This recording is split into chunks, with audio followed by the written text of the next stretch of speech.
Well, hey there. How's your day going today? Have you been busy? Have you found time to rest and relax? Well, I'm glad you're here. I have been waiting to talk to you, to hang out with you. I wanted to share some more from the last intro video that I did about my own healing journey. Maybe you can relate, maybe not, and that's okay because all of our journeys are incredibly different, which is good. So, I mentioned in the last video that my trauma had started in my childhood. There was some SRA, satanic ritualistic abuse. I was pimped out until I was about 15 by my mother and grandmother. So that created a lot of negative effects for me. And I started huffing Latterfoot at 9 years old. I started smoking pot in my early teens, and then around 15 years old, I found the bottle and fell head first into that, trying to numb the pain. I didn't want to die. I didn't want to evaporate. I wanted the pain to stop. And I didn't know how to reach out for help. I had been threatened all of my childhood. If you tell anybody, you'll be in bad trouble. That's normal. Perpetrators, abusers, molesters, whatever word you choose to use to call them, they do that. That's their MO. But God, He had other plans, and I'm so very thankful. You know, I struggle sometimes as I'm making videos or as I'm even writing. I've written numerous books. I have a podcast. There's a part of me, and I know it's a trauma response that wants everything to be just perfect, just so. And I'm learning at my age, it doesn't have to be. The important thing is to tell my story. The important thing is you tell your story. Your story may help someone where mine never would.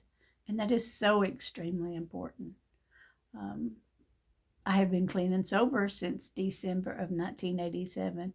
And for that, I am so eternally grateful to my Papa God for walking me through that kind of healing and transformation. Do I still have coping skills when things get intense? Yeah, probably.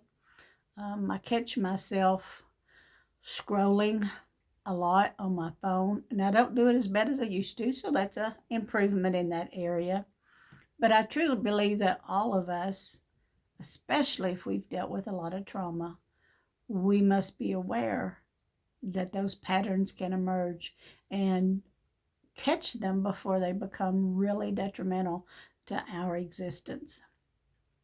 So I went for counseling for quite a few years. I still go on a regular basis for a checkup. I want to make sure that I'm healed and being healed and not getting ready to jump off a cliff somewhere.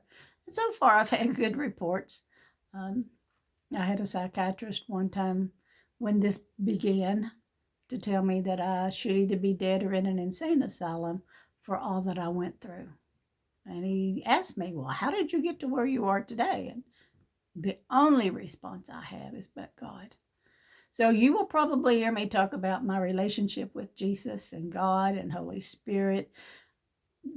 I don't know how not to do that, because without Him, I know good and well I wouldn't be here. And I'm very appreciative of that. So as I've walked this healing journey, I've learned to tap into that little girl, maybe, if you will. I didn't have an opportunity to do fun stuff. I didn't know what it was like to be carefree and to roam around and play and laugh and giggle and blow bubbles.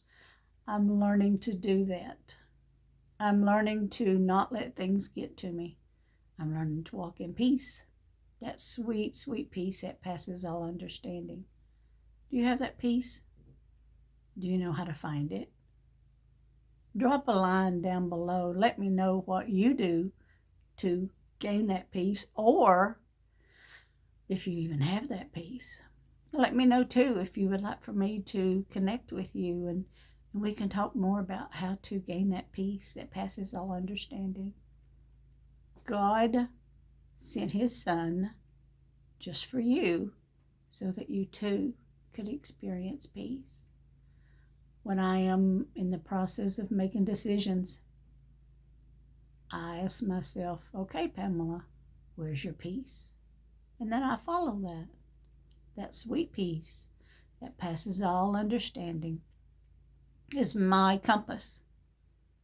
That's how I walk my path, because I can't afford anymore to live a life full of drama and conflict and rage. That's not for me, and it's not for you, my friend. Your papa loves you so much, and he longs for you to just waller in his peace and let it slosh all over you. And that's my prayer for you, is that you will begin to experience that deep, incredible peace. Hope to hear from you soon. We'll talk soon. Bye.